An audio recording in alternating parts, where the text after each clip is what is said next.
দিন আমরা আপনাদেরকে ফ্যাব্রিকেশনের বিভিন্ন স্টেপ দেখিয়েছিলাম, যদি ভুল না করে থাকি। আমরা দেখেছিলাম, রাইট? জি স্যার। আচ্ছা। তো এবং বলেছিলাম যে ফ্যাব্রিকেশনের স্টেপ গুলো আমাদের একটু দেখে রাখা ভালো, বাট ওখান থেকে কোনো পার্টিকুলার স্টেপ বা কোনো ধরনের কোনো কিছু যে এক্সামে আসবে তা না। কিন্তু ওই স্টেপ গুলোর উপর নির্ভর করে আমরা ফাইনালি দেখেছিলাম যে আমরা কিভাবে একটা লেআউটের দিকে যেতে পারি। লেআউট মানে হচ্ছে আমরা সোফার আমাদের সার্কিট ট্রানজিস্টর লেভেলের সার্কিটটাকে আমরা স্কেম্যাটিকে দেখেছি এবং আমরা তার সার্কিট সিম্বল দিয়ে কিভাবে সার্কিটটা বানাই সেটা দেখেছি। এখন ওইটাকে যখন আমি ফ্যাব্রিকেট করব, ইভেন্চুয়ালি আমি যখন একটা চিপের মধ্যে পার্টিকুলার ডায়ের মধ্যে যখন আমি আলটিমেটলি ফ্যাব্রিকেট করছি, তখন ওখানে ওটা আলটিমেটলি টপ ভিউ ভিউ বা উপর থেকে দেখতে যেমন হয়, আমরা খুব জুম করে গেলে ওই জুম ইন করা অবস্থায় টপ ভিউ থেকে দেখতে যেমন হয়, ওই জিনিসটাকে আমরা বলছি যে তার লেআউটটা কেমন সেটা, অর্থাৎ সে কিভাবে ওখানে আছে, এটা টপ ভিউটা আমরা লেআউটের মধ্যে পাচ্ছি। তো আমরা ফার্দার এখন যখন কাজ করব, তখন আমরা এই স্কেমাটিকের পাশাপাশি আমাদের লেআউটটা বুঝতে হবে, কারণ লেআউটটা যদি আমরা বুঝি তাহলে আমরা বুঝবো যে আমাদের ক্যাপাসিট্যান্স বা প্যারাসিটিক আরসি এক্সট্রাকশনটা কেমন হবে। তার মানে আমাদের লেআউটটা এই জন্যই বোঝা জরুরি, কারণ ইভেন্চুয়ালি সার্কিট তো আমরা ফ্যাব্রিকেট করতেই হবে সার্কিট পাওয়ার জন্য। এবং ওই ফ্যাব্রিকেশনের উপর নির্ভর করে বা আমার এই সার্কিটটা কিভাবে আমি ডিজাইন করছি, সেই পার্টিকুলার লেআউটের উপর নির্ভর করবে আমাদের প্যারাসিটিক আরসির ভ্যালু, রেজিস্ট্যান্স এবং ক্যাপাসিট্যান্স।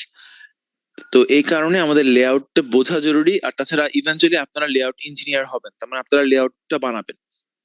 কারণ শুধু সার্কিট ডিজাইন করলেই তো হবে না, ইভেন্চুয়ালি সেটাকে তো চিপে আমাদেরকে আনতে হবে, ফিজিক্যালি এটাকে একটা কোনো না কোনো চিপে তো আমাদের ইভেন্চুয়ালি ডিজাইন করতেই হবে এবং নিয়ে আসতে হবে, বিকজ তারপর ওটাই আমাদের ইভেন্চুয়ালি আইসি হিসাবে কাজ করবে। তো এই ট্রান্সফরমেশনের জন্য আমাদের ইভেন্চুয়ালি যেমন রেগুলার ডিজাইনার লাগছে, সার্কিট ডিজাইনার যেরকম লাগছে, পাশাপাশি আমাদের লেআউট ডিজাইনার লাগবে, যারা হচ্ছে ওই সার্কিটটাকে লেআউটে কনভার্ট করলে কেমন হবে সেটা তারা ঠিক করে দিবেন, এবং তারপরের স্টেপে আমরা সেটাকে ফ্যাব্রিকেশনে নিয়ে ফ্যাব্রিকেট করতে পারবো এবং আমাদের আইসিটা রেডি হয়ে যাবে। তো এই জন্য আমাদের এই লেআউটটা বোঝা জরুরি। লেআউটটা তাহলে কি দাঁড়াচ্ছে, আমরা ইভেন্চুয়ালি যে সার্কিটটাকে যখন আমরা ফিজিক্যাল ডিজাইনে নিয়ে আসছি, মানে সার্কিটটা তো ছিল হচ্ছে একটা জাস্ট সিম্বল দিয়ে একটা পার্টিকুলার কিছু, যেখানে আমরা তার বিভিন্ন ক্যারেক্টারিস্টিক্স অ্যানালাইসিস করেছি, তার আর, তার সি, তার কারেন্ট, তার ভোল্টেজ, এগুলো নিয়ে অ্যানালাইসিস করেছি স্কেম্যাটিকের মধ্যে। ওটা ছিল তার সার্কিট লেভেলের বা ট্রানজিস্টর লেভেলের যে সার্কিটটা সেটা নিয়ে ছিল ওখানে, বা তার আগে আপনারা লজিক নিয়ে কাজ করেছেন, তখন ছিল গেট লেভেলের অ্যানালাইসিস। কিন্তু যখন আমরা এই গেট লেভেলের বা ট্রানজিস্টর লেভেলের এই অ্যানালাইসিসটাকে প্র্যাকটিক্যাল এই ওয়ার্ল্ডে কি অবস্থায় থাকে সেখানে আনতে চাই, তখন আমরা ওটাকে বলি হচ্ছে ফিজিক্যাল ডিজাইন। অর্থাৎ সে ফিজিক্যালি ইভেন্চুয়ালি কেমন হবে সেই ডিজাইনে যখন আমরা ট্রান্সফর্ম করে যাব, সেটাকে আমরা বলছি ফিজিক্যাল ডিজাইন।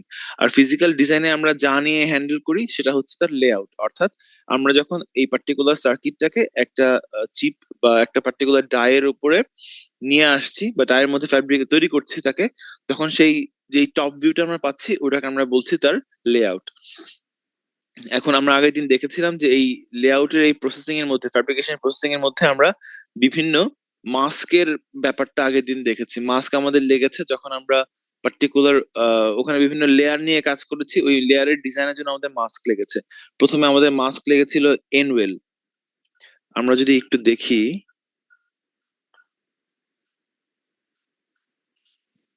আপনারা সবাই সাইটটা দেখতে পাচ্ছেন না?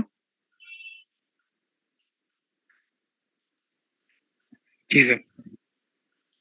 আমাদের প্রথমে আগের দিন আমরা দেখেছিলাম যে আমাদের এই 6টা মাস্কের কথা বলেছিলাম। আমরা বলেছিলাম যে আমাদের ইভেন্চুয়ালি এই প্রথম মাস্কটা লেগেছিল হচ্ছে, এখানে মোট 6টা মাস্ক আছে। প্রথম মাস্কটা লেগেছিল এন ওয়েলের জন্য, পরেরটা লেগেছে পলির জন্য, তারপরের মাস্কটা লেগেছে N plus diffusion region create করার জন্য, এর পরেরটা লেগেছিল পি প্লাস ডিফিউশন ক্রিয়েট করার জন্য, এরপরে কন্টাক্ট কাটস কেমন হবে তার জন্য, এবং ফাইনালি আমরা যে মেটাল দিয়ে কানেক্ট করবো সেই মেটালের জন্য এই মেটালের মাস্ক। তো এই 6টা মাস্ক দিয়ে হচ্ছে আমরা আগের দিন একটা বেসিক স্ট্যাটিক সিমস ইনভার্টারের ক্ষেত্রে ডিজাইনের জন্য যা যা লাগবে সেই এই 6টা মাস্ক দিয়ে সেটা করেছিলাম। এখন এই মাস্ক গুলোর এই ভিউ গুলো যে আপনারা দেখছেন এগুলো হচ্ছে টপ ভিউ। আর পাশাপাশি আমরা মাস্ক ব্যবহারের পরে তার এনওয়েল বা তার এন ডিফিউশনটা কিভাবে কোথায় রয়েছে বা ক্রিয়েট করতে পেরেছি ওটা আমরা দেখেছিলাম তার সাইড ভিউ থেকে। ছিলাম তখন এই প্রত্যেকটা স্টেপে আমরা দেখেছিলাম তাদের সাইড ভিউ। আচ্ছা, তো আমাদের ফ্যাব্রিকেশন স্টেপ যেহেতু দেখা হয়েছে, আমরা ইভেনচুয়ালি বললাম যে আমরা লাস্ট স্টেপে চলে গিয়ে ইভেনচুয়ালি পুরোটা স্ট্যাটিক সিমস এর ফ্যাব্রিকেশন স্টেপের শেষে আমরা দেখেছিলাম যে আমাদের সার্কিটটা কেমন হয়। একেবারে লাস্ট স্টেপে গিয়ে আমরা বলছি যে এই নিচের এইটা আমাদের ফাইনাল সার্কিট ছিল। এটা আমাদের ফাইনাল সার্কিট ছিল। এখন এই সার্কিটটাকে যখন আমরা টপ ভিউ দেখবো, আমরা এখন দেখছি তার সাইড ভিউ। আমরা যখন এটারই টপ ভিউ দেখবো তখন আমরা তার লেআউটটা দেখতে পারবো। এটারই যখন টপ ভিউ দেখবো তখন আমরা তার লেআউটটা দেখতে পারবো। এবং আমরা আজকে হচ্ছে এই লেআউটটা নিয়েই শুরু করব। এবং ফার্দার আমরা যত সামনের দিকে আগাবো আমাদের মেইন কনসার্ন থাকবে হচ্ছে লেআউটটা কেমন, লেআউট থেকে আমরা আর এবং সি কিভাবে পাচ্ছি, এবং লেআউটের কোথায় আমরা কোন ইনপুট সিগন্যালটা দিব এবং লেআউটের কোথা থেকে আমরা কোন আউটপুট সিগন্যালটা নিব। এই জিনিসগুলো আমাদের এখন লাগবে। তো প্রথমেই লেআউটের জন্য আপনারা মনে রাখবেন যে আপনারা যখন ল্যাবে কাজ করবেন তখন ল্যাবে কাজ করার সময় আপনাদেরকে কিন্তু অবশ্যই এই এনওয়েল তৈরি করতে হবে। মানে এনওয়েলটা আপনাদেরকে ল্যাবে অবশ্যই ক্রিয়েট করতে হবে। আর ল্যাবে যে স্ক্রিনটা দেখতে পারবেন, কালো স্ক্রিন যার উপর আপনারা কাজ করবেন, কালো বা সাদা যে স্ক্রিনের উপরে আপনারা কাজ করবেন, সেই স্ক্রিনটা হচ্ছে বাই ডিফল্ট আপনারা পি টাইপ সাবস্ট্রেট ধরবেন। তার মানে আপনারা ধরে নেবেন ওই স্ক্রিনটা অটোমেটিক্যালি পি টাইপ ডোপিং করা আছে হালকা, ওটা পি টাইপ সাবস্ট্রেটের মতন কাজ করছে। তার অর্থ আপনারা যখন শুরু করবেন শুরুতে আপনারা এনওয়েল আঁকা দিয়ে শুরু করবেন। মানে হচ্ছে আপনারা একটা এনওয়েল বানাবেন, একটা এনওয়েল জোন ক্রিয়েট করবেন এবং আপনার যাবতীয় যত পিমস আপনি তৈরি করবেন সবগুলোকে আপনাকে ওই এনওয়েল এর ভেতরে রাখতে হবে। আর যত এনমস তৈরি করবেন সেগুলোকে আপনারা করবেন এনওয়েল এর বাইরে, কারণ এনওয়েল এর বাইরের বাকি পুরোটা রিজিয়নই আপনার জন্য পি টাইপ সাবস্ট্রেট হিসাবে কাজ করছে। তাহলে এটা আপনারা যখন ল্যাবে করবেন তখন করবেন। আর অবশ্যই এনওয়েল ক্রিয়েট করে ফেলার পরে আপনাদেরকে আর কি কি লেয়ার নিয়ে কাজ করতে হবে ল্যাবে, আপনাদেরকে এন প্লাস জোন নিয়ে কাজ করতে হবে। আপনাদেরকে P plus that means P type diffusion বা পি ইমপ্ল্যান্ট নিয়ে কাজ করতে হবে। পি প্লাস বা পি ডিফিউশন বা পি ইমপ্ল্যান্ট, এই তিনটা টার্মিনোলজি যে কোনো একটা আপনাকে ব্যবহার করতে হবে। তো পি প্লাস নিয়ে আপনাকে ল্যাবে কাজ করতে হবে। প্রোভাইডেড আপনাকে ল্যাবে মেটাল, আগে আপনি কাজ করবেন পলি নিয়ে, তার মানে এরকম পলি লেয়ার নিয়ে আপনাকে কাজ করতে হবে। আপনাকে ল্যাবে কন্টাক্ট নিয়ে কাজ করতে হবে, তো এই কন্টাক্ট কাট এই জোন গুলা নিয়ে কাজ করতে হবে। আপনাকে ল্যাবে একটা কন্টাক্ট থেকে অন্য কন্টাক্টের মাঝখানে কানেকশন দিতে হবে, আপনাকে মেটাল নিয়ে কাজ করতে হবে। তো মেইনলি এনওয়েল এর পাশাপাশি আপনি ওই বাকি পাঁচটা জিনিস নিয়েও আপনাকে ল্যাবে কাজ করতে হবে। কিন্তু যখন থিওরিতে আপনারা আঁকবেন, খাতায় যখন আঁকবেন তখন আপনারা মনে রাখবেন যে আপনাকে এনওয়েল আঁকতে হবে না। আমি ধরেই নিব যেখানে আপনি পিমস বানিয়েছেন সেখানে এনওয়েল আছে, এটা আমি ধরে নিব। সো আমরা যখন খাতা কলমে আঁকি তখন আসলে সাধারণত এনওয়েল আঁকি না, ক্লামজি হয়ে যাবে তো খাতায়, তাই আমরা এনওয়েলটা আঁকি না। অতএব আমরা যখন আপনাদের সামনে লেকচার দিব বা দেখাবো ফিগার গুলো যখন আঁকবো বা আপনারা যখন এক্সামে আঁকবেন বা কুইজে আঁকবেন, আপনারা কিন্তু এনওয়েল আঁকবেন না। তাহলে আপনারা মেইনলি ফোকাস করবেন কিসের উপরে? আপনারা যখন আঁকবেন তখন আপনারা মেইনলি ফোকাস করবেন পাঁচটা জিনিসের উপরে। প্রথমত আপনারা এন প্লাস জোন স্পেসিফিক্যালি দেখাবেন যে কোনটা N plus zone, P plus zone কোনটা, পি প্লাস জোন স্পেসিফিক্যালি দেখাবেন যে এটা আমাদের পি প্লাস জোন। 3 নাম্বার হচ্ছে আপনাকে কন্ট্যাক্ট কার্ড গুলো দেখাতে হবে, এই কন্ট্যাক্ট কার্ড গুলো আপনাকে দেখাতে হবে। 4 নাম্বার হচ্ছে আপনাকে পলি লেয়ারটা দেখাতে হবে, নাহলে আমরা বুঝবো না যে কোনটা পলি। আর 5 নাম্বার হচ্ছে আপনাকে মেটাল লেয়ার দেখাতে হবে, মেটাল লেয়ার। এখন মেটাল লেয়ার বলতে মিন করছি মেটাল ওয়ান, বিকজ আমাদের সবসময় উদ্দেশ্য হবে যত নিচের লেভেলের মেটাল আমরা ব্যবহার করতে পারি। তো আপনারা এই থিওরি কোর্সের এই ভিএলএসআই 1 এর মধ্যে মেটাল 1 ছাড়া অন্য কোনো মেটাল লেয়ার ব্যবহার করার পারমিশন আপনাকে দেয়া হচ্ছে না। মানে আপনারা মেটাল 1 ছাড়া অন্য কোনো মেটাল লেয়ার ব্যবহার করতে পারবেন না, আনলেস খুবই কমপ্লিকেটেড সার্কিট না দেই আপনারা মেটাল 2 তে যেতে পারবেন না। মানে হচ্ছে আপনাকে পুরোটা সার্কিট এমন ভাবে ডিজাইন করতে হবে যাতে করে শুধু মেটাল 1 দিয়েই কাজ হয়ে যায়, মেটাল 2 আপনি যাতে করে ব্যবহার করতে আপনার না হয় এটুকু আপনাকে চেষ্টা করতে হবে যতটুকু সম্ভব মেটাল 2 না ব্যবহার করা, মেটাল 1 দিয়ে কাজ করা। কিন্তু সাধারণত একজন পার্টিকুলার কাস্টম ডিজাইনার যখন ডিজাইন করে একটা ধরনের ছোটখাটো সার্কিট, তিনি সাধারণত তাকে এই লেভারেজ বা সুযোগটা দেয়া হয় যে তিনি মেটাল 1 এবং মেটাল 2 এই দুইটা লেয়ার ব্যবহার করতে পারবেন, বাট মেটাল 2 এর বেশি না। কারণ আমরা সবসময় চাই ছোট ছোট সার্কিট যত কম মেটাল লেয়ার ব্যবহার করে ডিজাইন করা যায় ততই ভালো। আপনাকে রিসোর্স অ্যাভেলেবল রাখতে হবে ফিউচারে অন্য অ্যাক্টিভিটির জন্য, কারণ আমাদের তো আরো অনেক কাজ আছে এই পার্টিকুলার সেলগুলোকে নিয়ে। তো ওটার জন্য আমাদের মেটাল লেয়ার অ্যাভেলেবল রাখতে হবে ফিউচারের জন্য। তাই আমরা যত কম মেটাল লেয়ার ব্যবহার করতে পারবো ততই ভালো। তো এই কারণে একজন লেআউট ইঞ্জিনিয়ার যে হচ্ছে পার্টিকুলারলি একটা ছোট সার্কিট কাস্টম ডিজাইন করবেন, তার জন্য অ্যালাউ করা হয় মেটাল 1 এবং মেটাল 2। মেটাল 3 খুবই রেয়ার। আর আপনাদের জন্য স্পেসিফিক্যালি এই কোর্সে আমরা যে সকল সার্কিট দেখবো সেখানে আপনাদেরকে অ্যালাউ করা হবে ম্যাক্সিমাম মেটাল 1। মেটাল 2 আপনারা ব্যবহার করতে পারবেন না। ঠিক আছে? সো এক্সামে কিন্তু কেউ মেটাল 2 ব্যবহার করে সার্কিট ডিজাইন করেন না, কারণ ওটা হচ্ছে আপনি রিসোর্স ইভেন্চুয়ালি ওয়েস্ট করছেন। রিসোর্স ওয়েস্ট করা যাবে না, আপনাকে রিসোর্স অ্যাভেলেবল রাখতে হবে ফিউচার অন্যান্য অ্যাক্টিভিটির জন্য রিসোর্স অ্যাভেলেবল রাখতে হবে। তো এই জন্য আপনারা অ্যালাউড হচ্ছেন শুধুমাত্র মেটাল 1 ব্যবহার করা। তার অর্থ আপনারা যখন এই থিওরিতে যত সার্কিট লেআউট গুলো আঁকবেন আপনারা শুধু মেটাল 1 নিয়ে রাখবেন, এবং আমরা মেটাল 1 কে বলি হচ্ছে M1। তো যেখানে দেখবেন M1 লিখবো তার মানে হচ্ছে এটা মেটাল 1। যেখানে ধরেন আমি লিখবো M2 তার মানে এটা মেটাল 2। মেটাল 2 হচ্ছে মেটাল 1 এর উপরের যে মেটাল লেয়ারটা আছে সেটা উপরের দিকে যাচ্ছি। তারপরে ধরেন থাকতে পারে মেটাল 3, থাকতে পারে মেটাল 4, এগুলো হচ্ছে একটা আরেকটার উপরে যাচ্ছে। মেটাল 3 হচ্ছে মেটাল 2 এর উপরে, মেটাল 3 হচ্ছে মেটাল 1 এর 2 লেয়ার উপরে বা 2 টিয়ার উপরে। আর আগেই বলেছিলাম একটা মেটাল থেকে তার অ্যাডজাসেন্ট বা পার্শ্ববর্তী মেটালের মাঝখানে যেই কানেকশনটা আমরা দেই উপর থেকে নিচে, সেটাকে আমরা বলি হচ্ছে via. Metal metal 3 to metal 4 via মানে হচ্ছে একটা থেকে একটা মেটালের মাঝখানে যে কানেকশনটা যাবে, একটা ছোট মেটাল গর্ত বা একটা ছোট মেটাল ড্রিল করে যে আমরা কানেকশনটা দেই ভার্টিক্যালি উপর থেকে নিচের মাঝখানে, এটাকে বলা হচ্ছিল ভিয়া। কিন্তু আমাদের এখানে যেহেতু আমরা শুধু একটা মেটাল নিয়ে কাজ করব, তো আমাদের ভিআর কনসেপ্টটা হচ্ছে এই মুহূর্তে এখানে লাগবে না। হয়তো আপনাদের ল্যাবে লাগলেও লাগতে পারে, কিন্তু চান্স খুবই কম। তার মানে আপনাদের এই মুহূর্তে ভিআর কনসেপ্টটা লাগবে না, আপনারা শুধু মেটাল 1 নিয়ে কাজ করবেন। এটা হচ্ছে আমাদের ফার্স্ট ফ্যাক্ট। আচ্ছা, আগেই বলেছি কোনো এনওয়েল আপনাকে আঁকতে হবে না, কিন্তু আপনারা ভিডিডি এবং ভিএসএস লেআউটের মধ্যে মেনশন করবেন। আপনারা ভিডিডি এবং ভিএসএস কোথায় আছে লেআউটের মধ্যে মেনশন করবেন, কারণ এটা মেনশন করলে আমরা বুঝতে পারবো দেখে খাতার মধ্যে যে কোন জোনটা যেখানে আপনি ভিডিডি রাখবেন আমরা বুঝবো যে আচ্ছা ওই জোনটা হচ্ছে পি টাইপ ডিফিউশন আছে, আর যেখানে আপনারা ভিএসএস রাখবেন আমরা বুঝবো যে ওই জোনটা হচ্ছে একটা এন টাইপ জোন, মানে হচ্ছে ওখানে এন মস আপনি ক্রিয়েট করেছেন। এটা বুঝতে পারবো একটু পরে আমরা লেআউট আঁকলে, তখন এই জিনিসগুলো আরো ক্লিয়ার হবে। আচ্ছা,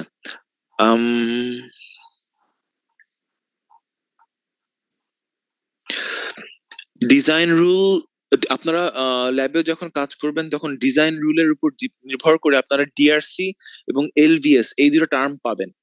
একটা টার্ম হচ্ছে ডিআরসি, একটা হচ্ছে এলভিএস। আপনারা ডিআরসি আমরা বলি হচ্ছে ডিজাইন রুল চেক, এটা একটা চেকিং সিস্টেম। এলভিএস ও আরেকটা চেকিং সিস্টেম। এলভিএস চেকটা হচ্ছে লেআউট ভার্সেস স্কেম্যাটিক চেক। তো এই দুটা চেক আমরা ভেরিফিকেশনের জন্য করে থাকি। প্রথমটা হচ্ছে দেখতে হয় যে আপনি যে ডিজাইন রুলের উপর নির্ভর করে আপনি আপনার লেআউটটা ডিজাইন করেছেন সেটা যে সকল রুল মেনে নিতে বাধ্য। বিভিন্ন মিনিমাম কিছু রুল আছে যেটা আপনাকে মানতে হবে। আমি মন মতন যে কোনো শেপ আঁকলে হবে না, একটা থেকে আরেকটার মাঝখানে মন মতন গ্যাপ রাখলে হবে না। এখানে কিছু রুল আছে পার্টিকুলারলি, যে রুল গুলো আসে হচ্ছে মেইনলি আমাদের ম্যানুফ্যাকচার করার ক্যাপাবিলিটির উপর নির্ভর করে, এবং আমাদের যে ইলেকট্রিক্যাল প্যারাসিটিক ভ্যালু গুলো বের হবে তার উপর নির্ভর করে।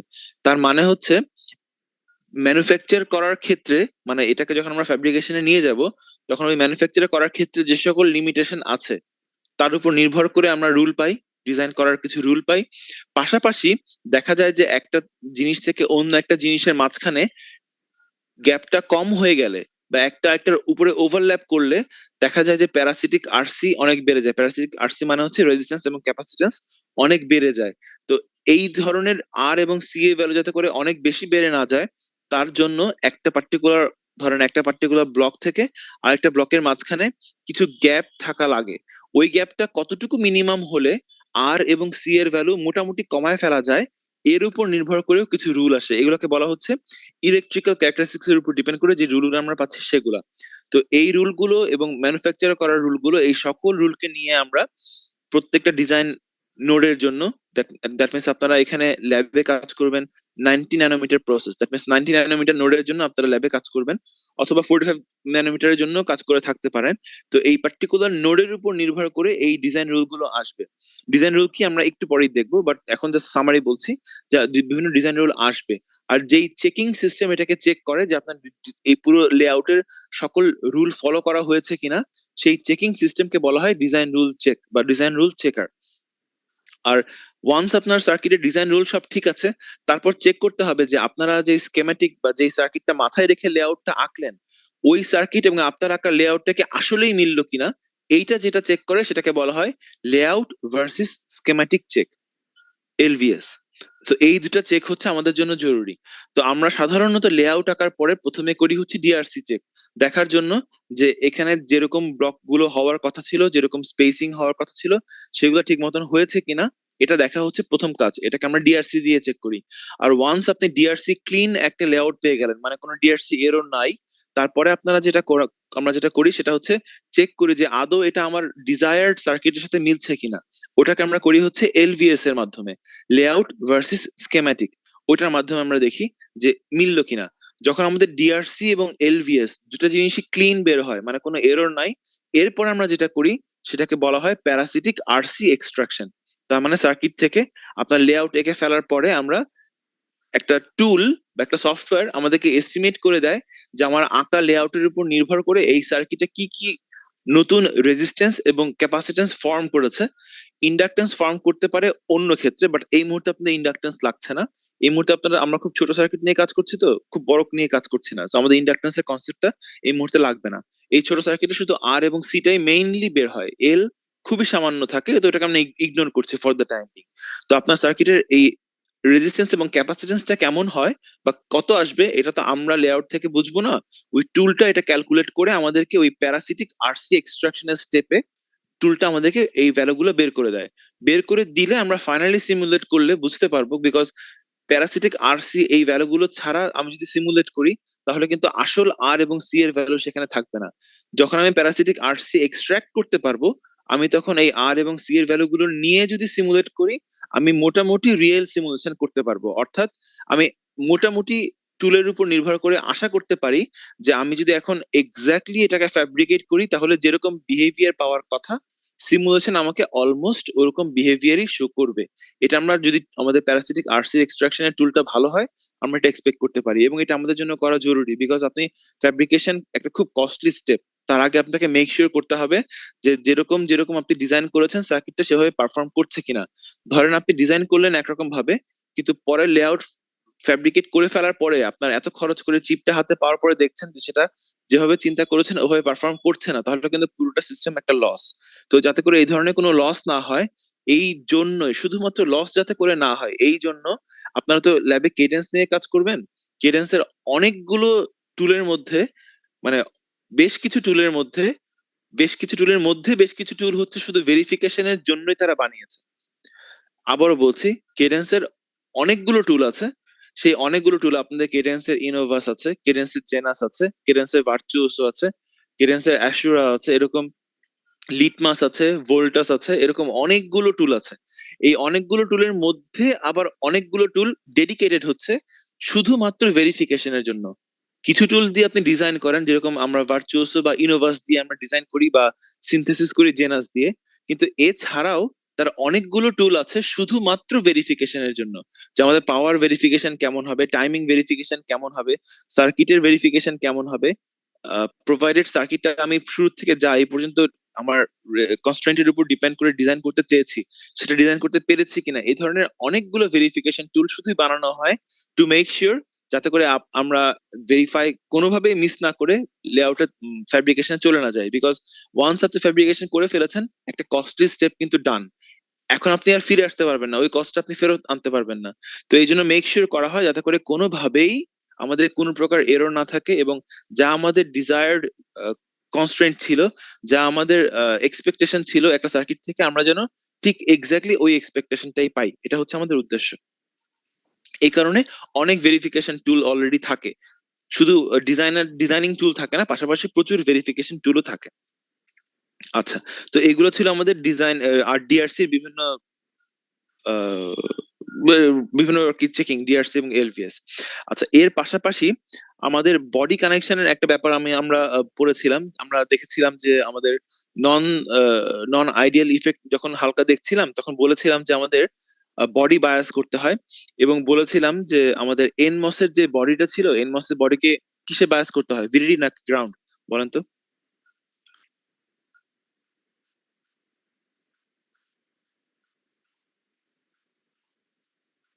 আপনারা কি আছেন? গ্রাউন্ডে স্যার। আচ্ছা, এনমসের বডি করতে হয় গ্রাউন্ডে, আর পিমসের বডি করতে হয় কিসে?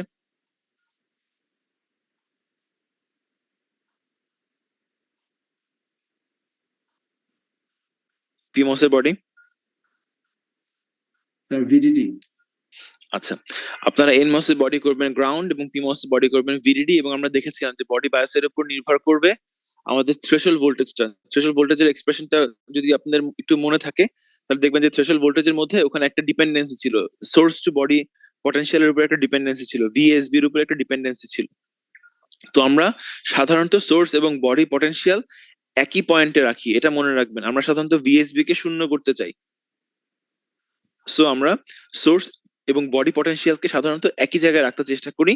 যেহেতু আমাদের এনমস এর সোর্স গুলো গ্রাউন্ডেড থাকার চান্স থাকে, তাই আমরা এনমস এর বডিকে গ্রাউন্ডেড করি।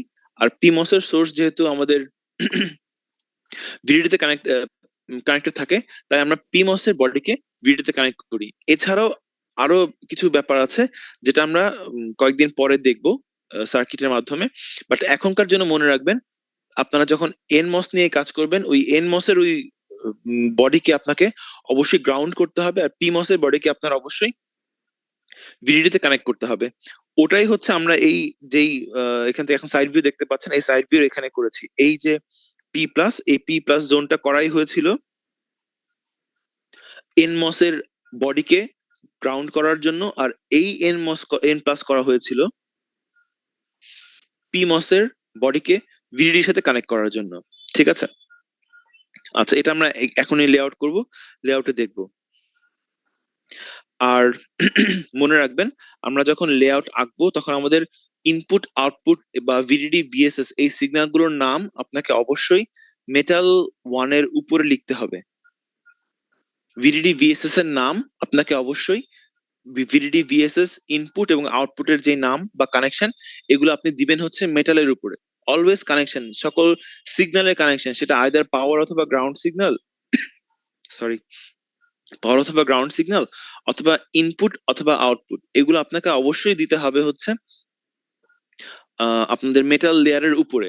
আর আপনারা যখন ল্যাবে কাজ করবেন তখন মনে রাখবেন আপনার সিগন্যাল টাইপ হবে তিনটা, সাধারণত তিনটা। একটা হচ্ছে ইনপুট সিগন্যাল, যেটা আপনার ইনপুট গুলো। আরেকটা হচ্ছে আউটপুট সিগন্যাল, যেখান থেকে আপনি আউটপুট নিচ্ছেন। আরেকটা সিগন্যাল টাইপ হচ্ছে ইন আউট, সেটা হচ্ছে আমাদের ভিডিডি এবং গ্রাউন্ড। ঠিক আছে? এটাকে বলছে ইন আউট, ভিডিডি এবং গ্রাউন্ড, অথবা ইন্টারনাল ওয়্যারকেও আমরা ইন আউট বলতে পারবো। আচ্ছা, এছাড়া আমাদের লেআউটের মধ্যে যত ধরনের ব্লক আপনারা দেখবেন, এই সকল ব্লক রেক্ট্যাঙ্গুলার শেপে হবে। এখানে কোনো অন্য কোনো শেপ, অন্য কোনো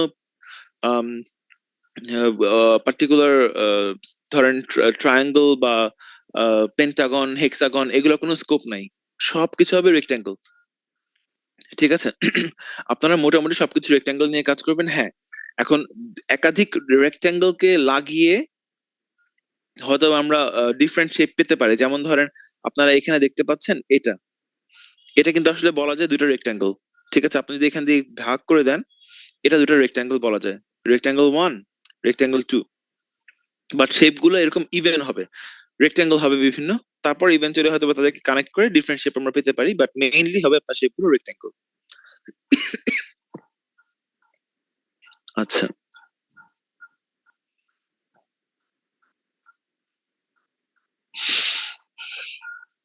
ঠিক আছে, এইটা মোটামুটি যা বলার ছিল তা। আর এছাড়া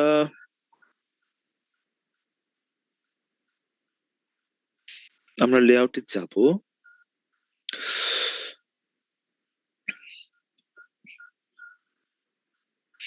ডিজাইন রুল তো বললাম, আচ্ছা।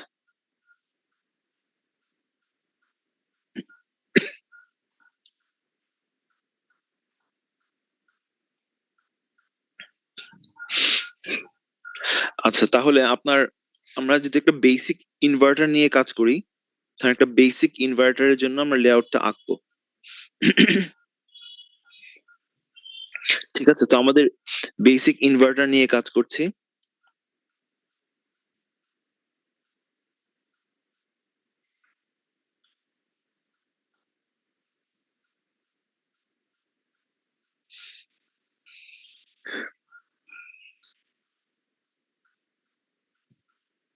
ভি ইন আর ভি আউট ছিল, ধরেন ভি ইন এর নাম হচ্ছে এ বা ক্যাপিটাল এ, আর ভি আউট ধরে নিচ্ছি আমরা ধরেন এফ থেকে।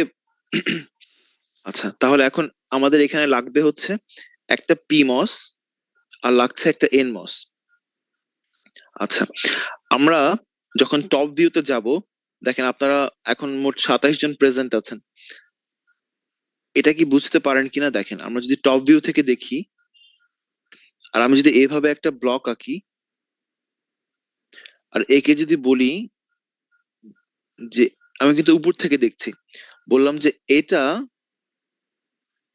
উপর থেকে দেখে একটা ব্লক আঁকলাম আর বললাম যে মাঝখানের এই দাগ দেওয়ার এই জোনটা, যেটাকে আসলে ভালো হয় যদি আমি লালে দেই, ধরেন এটা একটা লাল ব্লক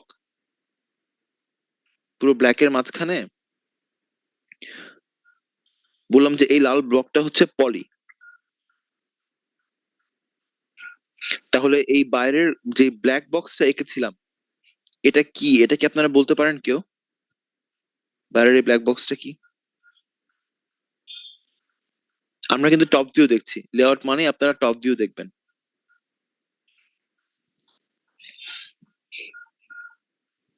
আমরা যদি এখানে এটাকে পলি বলি, মানে মাঝখানেটাকে যদি আমরা একটা গেট বলি, তাহলে গেটের দুপাশে কি থাকে? Sir silicon dioxide.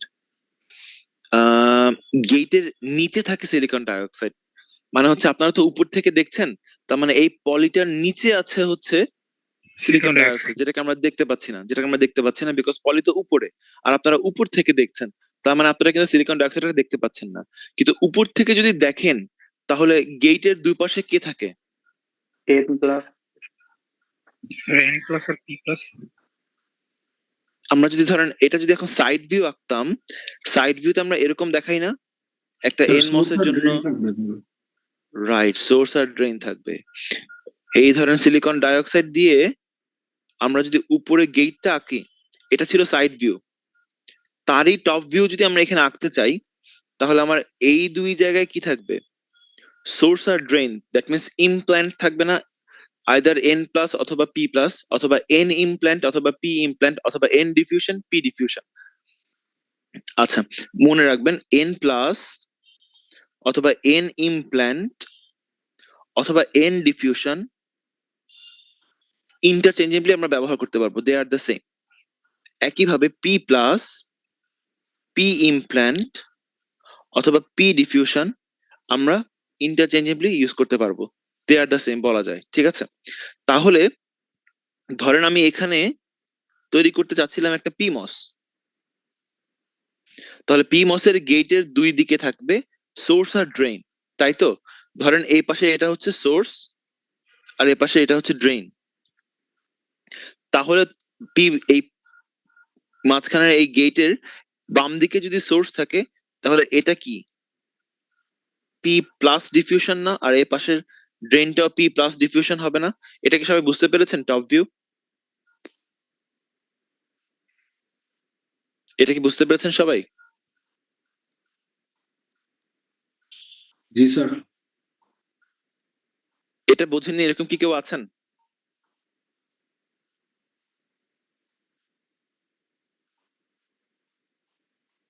আচ্ছা, যেহেতু কেউ কিছু বলছেন না, আমি ধরে নিচ্ছি আপনারা সবাই বুঝতে পারছেন।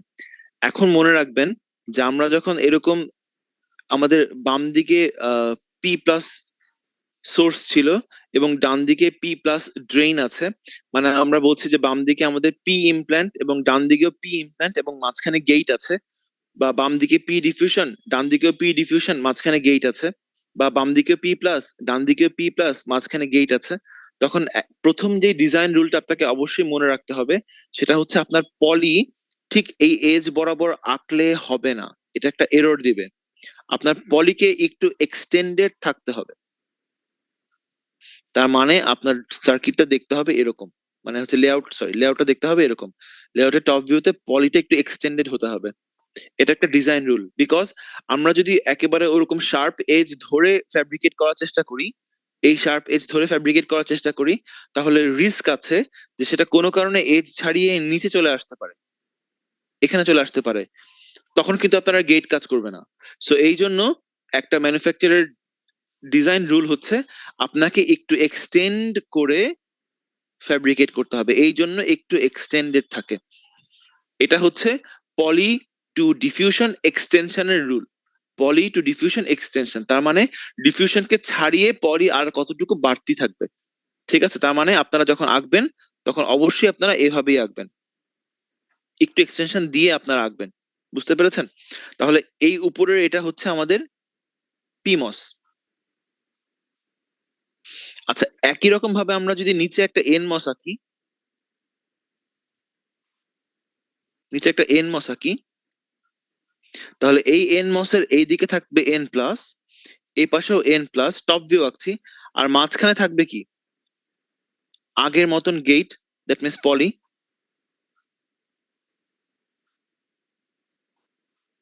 এটা সবাই বুঝতে পেরেছেন? জি স্যার। এটা হচ্ছে এখন আমাদের এনমস। আচ্ছা, এখন আমাদের এই সার্কিটটা কি বলছে? সার্কিটটা বলছে যে আপনার আরেকটা জিনিস বলে নেই, আমাদের এটা জাস্ট এখনকার জন্য একবার আঁকবো, আর কখনো আঁকবো না। সেটা হচ্ছে উপরের পিমসটা কোথায় থাকবে? একটা এন ওয়েলের মধ্যে থাকবে না? বলেছিলাম যে আপনারা যখন ল্যাবে কাজ করবেন এন ওয়েলে রাখতে হবে। তাহলে উপরের এই পিমসটা কিন্তু একটা এন ওয়েলের মধ্যে আছে, মানে হচ্ছে এই ডটেড লাইন সবাই দেখতে পাচ্ছেন? জি স্যার। এই ডটেড জোন পুরোটা হচ্ছে এনওয়েল। এটা এই প্রথম ইনভার্টারের জন্য আঁকলাম, আর কারোর জন্য এনওয়েল আঁকবো না। আমরা ধরেই নিব যে পিমস যেখানে আছে ওখানে এনওয়েল আছে, কারণ এটা ক্লামজি করবে সার্কিটকে, বাট আমরা ধরে নেব এটা বাই ডিফল্ট যেখানে আপনার পিমস আছে সেখানে এনওয়েল থাকবে। আচ্ছা, তাহলে এখন এই উপরের পিমস আর নিচে একটা এনমস আছে, সার্কিট বলছে, আপনার স্কেমেটিক বলছে পিমস আর এনমস কি কানেক্টেড না? তাদের গেট, পিমস আর এনমস এর গেট কানেক্টেড। তার মানে আমাদের এখানেও এই উপরের পিমস আর নিচের এনমস এর গেট কানেক্টেড থাকতে হবে। গেট হচ্ছে এই পলি। এখন পলি মেটালের মতন কাজ করে, সে ভালো মেটাল না, কিন্তু পলি কিন্তু মেটালের মতন বিহেভ করে। সে ভালো মেটাল না, কিন্তু সে মেটালের মতন বিহেভ করে। তো এই কারণে আমরা পলি আর পলির কানেকশন সুযোগ থাকলে পলি দিয়ে দিব। বুঝতে পেরেছেন? আবারও বলি, পলি ভালো মেটাল না, তার রেজিস্ট্যান্সের ভ্যালু মেটালের চাইতে অনেক বেশি। তো এই জন্য এটা না ব্যবহার করতে পারলেই ভালো। কিন্তু আমাদের রিসোর্স সুবিধা করার জন্য যদি আমাদের পলি আর পলির কানেকশনের দরকার পড়ে, তাহলে আমরা যদি সেটা সম্ভবপর হয়, যদি তারা কাছাকাছি থাকে, তাহলে আমরা পলি আর পলির কানেকশন পলি দিয়ে দিব। তার মানে আপনার এখানে এই পলি আর নিচের পলির কানেকশন আপনারা পলি দিয়ে দিবেন। তার মানে পুরোটা পলি। বুঝতে পারলেন সবাই? আমি কিন্তু লেআউট রাখছি, লেআউটের টপ ভিউ। প্রশ্ন আছে? জি স্যার। যেহেতু বলেন। স্যার এটা স্যার মানে কন্ডাক্টিভিটি ভালো না, তাইলে তো স্যার এই মাঝখানে রিজিয়ন টুকু যদি একটা ভালো কন্ডাক্টর দিয়ে কানেক্ট করি তাহলে তো তার স্যার কন্ডাক্টিভিটি আরো ভালো হইলো। আচ্ছা, প্রথমত এই উপরের অংশ আর নিচের অংশের মাঝখানের দূরত্ব কিন্তু খুব বেশি না। এখন আপনি যদি এখানে একটা কন্ডাক্টর ব্যবহার করেন, কন্ডাক্টর মানে হচ্ছে মেটাল 1, কারণ আপনার কন্ডাক্টর মানে হচ্ছে মেটাল 1, মেটাল 2, মেটাল 3, মেটাল 4, ঠিক আছে? আপনি যদি এই পলির মাঝখানের কানেকশনটা মেটাল 1 দিয়ে দেন, তাহলে আপনার রেজিস্ট্যান্সটা কমতো, কিন্তু সেটার কারণে আপনার সার্কিটের মধ্যে এই মাঝখানের জোন দিয়ে, এই মাঝখানের জোন দিয়ে আপনি আর কোনো মেটাল টানতে পারতেন না। মানে আমি যদি এই মাঝখানে এখানে এই অংশে মেটাল 1 ফেলে দেই, তাহলে কিন্তু আর কোনো মেটাল 1 এখান দিয়ে নিতে পারবেন না, বিকজ অন্য একটা মেটাল 1 যদি এখান দিয়ে নেন, সেই মেটাল 1 আর এই মেটাল 1 কি শর্ট হয়ে যাবে না? বিকজ তারা তো একই লেয়ার। পলি আর মেটাল এরা কিন্তু একই লেয়ার না, এরা আলাদা ম্যাটেরিয়াল আলাদা লেয়ার, কিন্তু দুইটা মেটাল ওয়ান কিন্তু একই ম্যাটেরিয়াল একই লেয়ার। সো আপনি যদি এই মাঝখানে কানেকশনটা মেটাল ওয়ান দিয়ে দেন আর এদিক দিয়ে কোনো মেটাল আপনার টানতে হয়, তাহলে কিন্তু সেটা মেটাল ওয়ান হতে পারবে না। তখন আপনার লাগবে হচ্ছে অন্য মেটাল, তার মানে লাগবে মেটাল টু। তখন আপনার লাগতো মেটাল টু, কিন্তু কি বলেছি, আমরা মেটাল টু ব্যবহার করব না, বা আমরা সবসময় চেষ্টা করব মেটালের রিসোর্সকে অ্যাভেলেবল